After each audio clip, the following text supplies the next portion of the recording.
since our infancy in 2009, which is, I'm just thinking 14 years the team's been in existence, is consistency. We don't necessarily adjust our marketing programs to our client database. We don't stop doing them when the business starts going down. We stockpile for when the business is slow so that we can reach out and touch them even more, because that levels off our business. Like I said before, was we put a lot of time and effort into the people that love us, and if we're consistent with them, constantly in their mailbox, constantly dropping off gifts, constantly in their face in a positive way, the only thing we can do is most likely add to that database, and that's what our intention is. So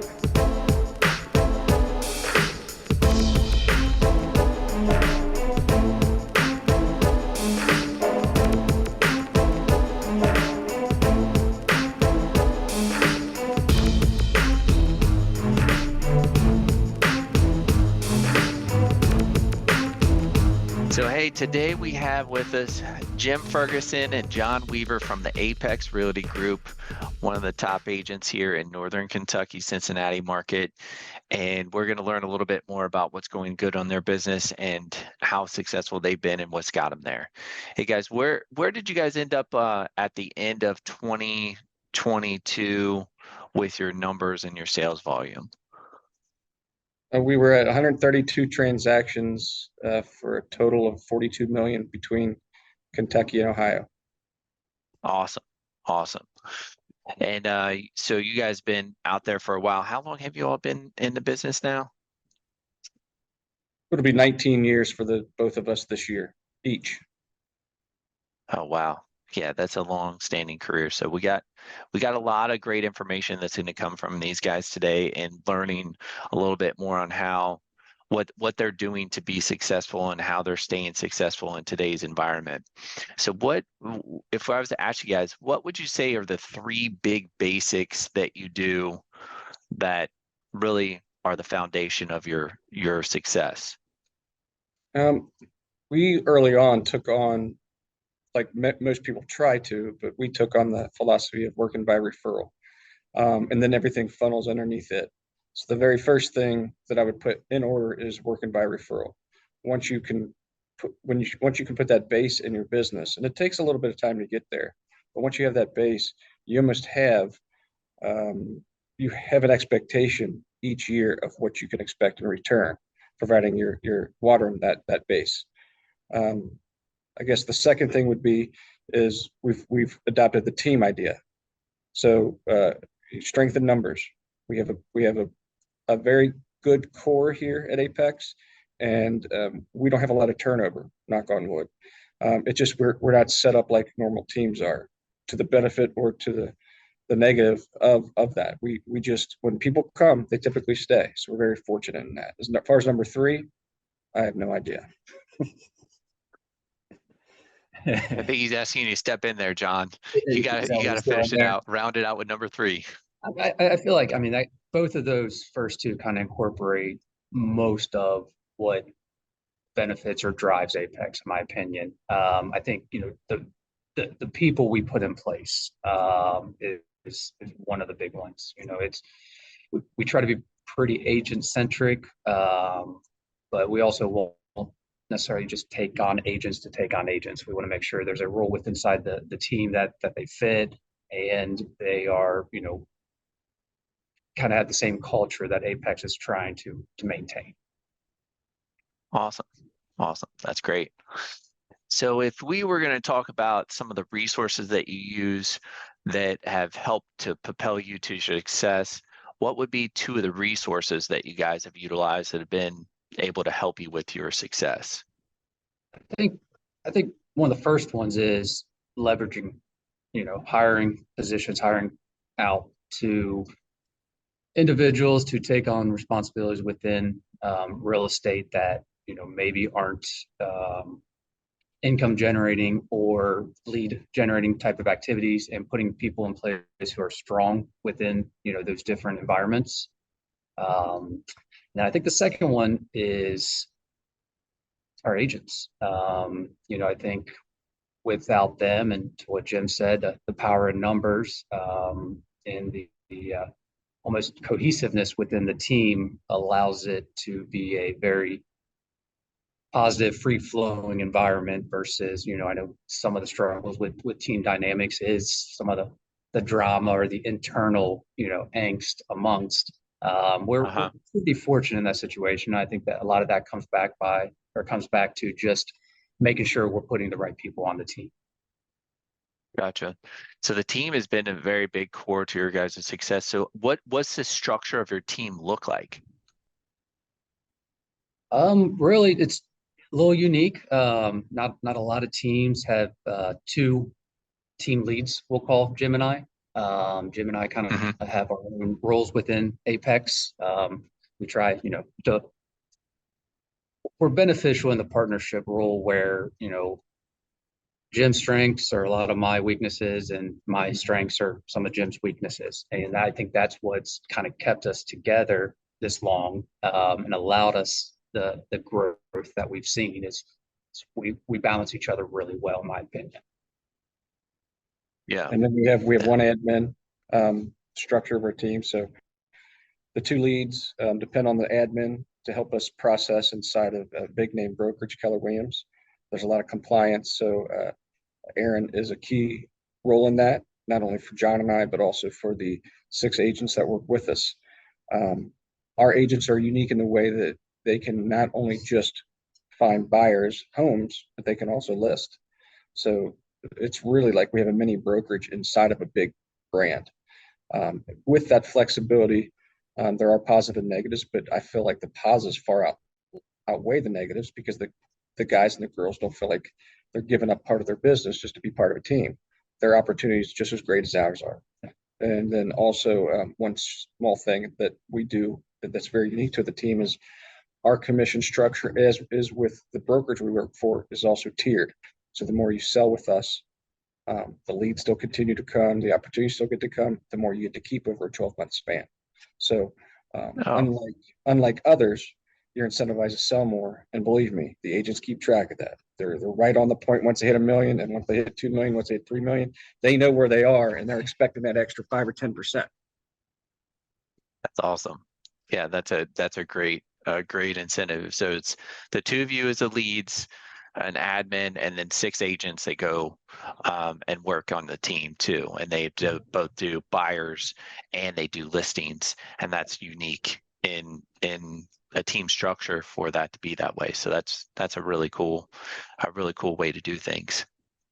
So one of the other questions I have for you is, like, if you guys had a sneaky trick or something that you think is like a, something that's kind of helped out and it's not really something well known, something unique to you guys, what do you think it is that kind of helps you with your business?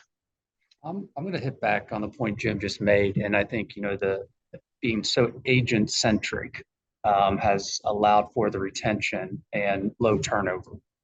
We've seen it, other teams, constant turnover. You're constantly rebuilding, and you're not really focused on growth. You're focused on trying to get back to where you were after these people have left.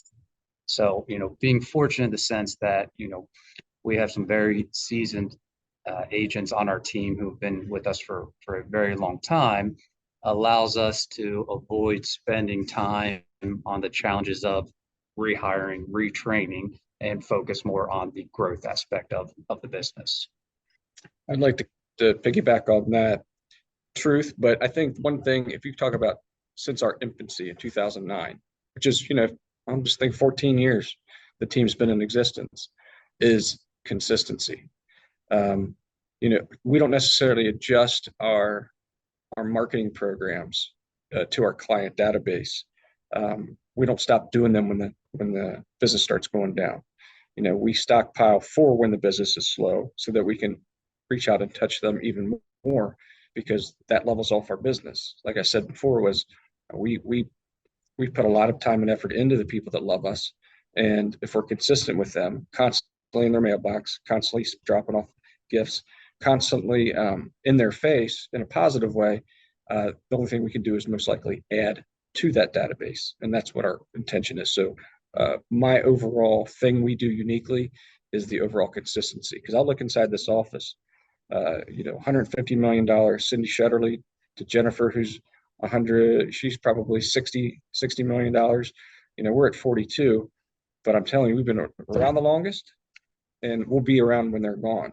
That's not whether we are or aren't. That's what I choose to believe. Gotcha. Yeah, the consistency.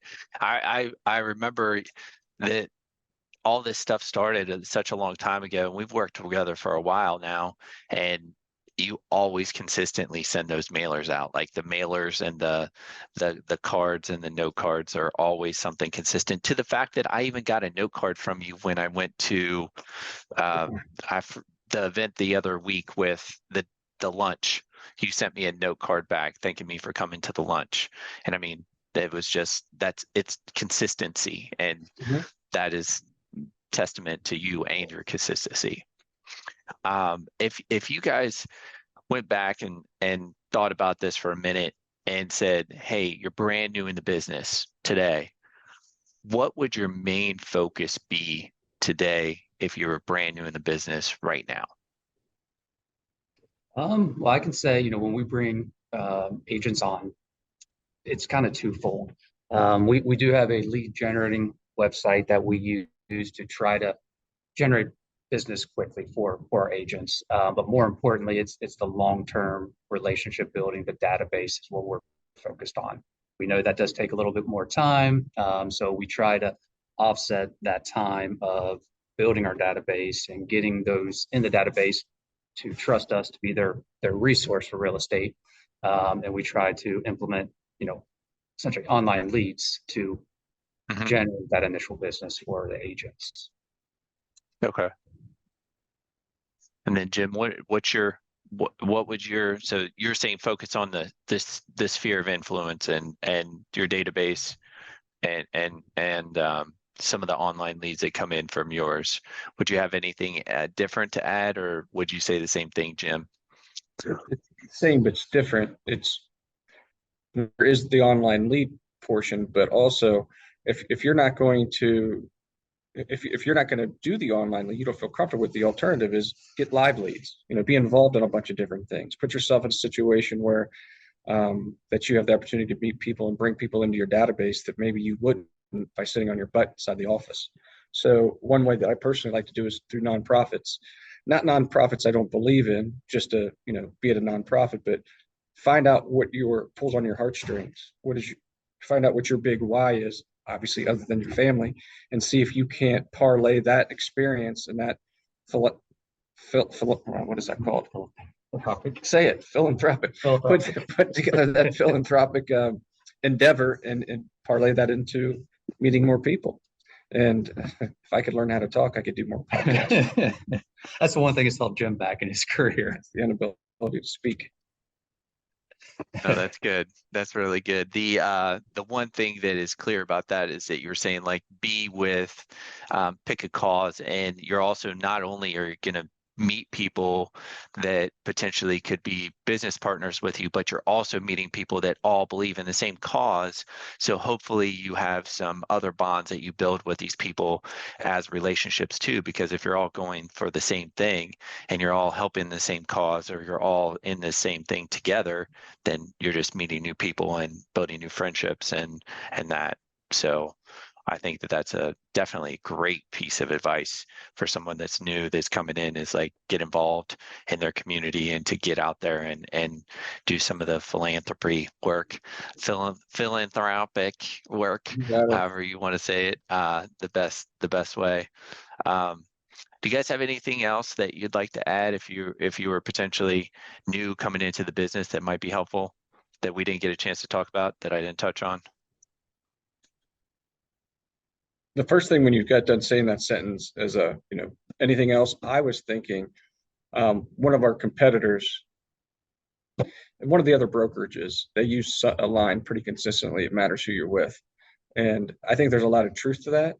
But I was just talking to John, there's 124 different brokerages. So there's something for everybody and what fits.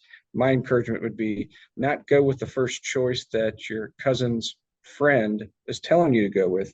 You are the one doing the interviewing. You as the agent or the associate broker, you're going and talking to the Susan Huffs and the Kent Dailies and everybody. You find out what's the best fit personality wise and who aligns well with your goals. And that's who you choose. I can tell you ours should be a good consideration, but we're not the only gig in town. Do yourself a favor, interview a bunch. So when you do make a choice of who you're going to go with, you're not second guessing it as soon as you go in. Because I can tell you from a public standpoint, it's not a good look to jump around, but do your due diligence up front and hire. And you hire the best brokerage. And I would tag on that with, we say the same thing to agents who are trying to join Apex. We want them to meet and talk to other teams, other companies before they commit to us, because we want them to see either A, the value we provide, or maybe there's better value outside for them somewhere else. And honestly, I think for everyone's sake, it's better to find that out before versus after.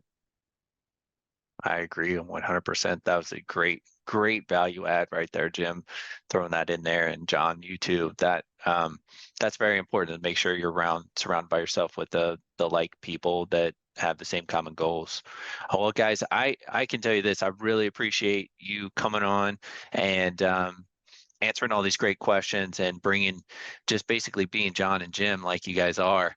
It's always a pleasure to be around you guys, and I really do appreciate you for being on today. Thanks for having us, Brad. Thanks, guys.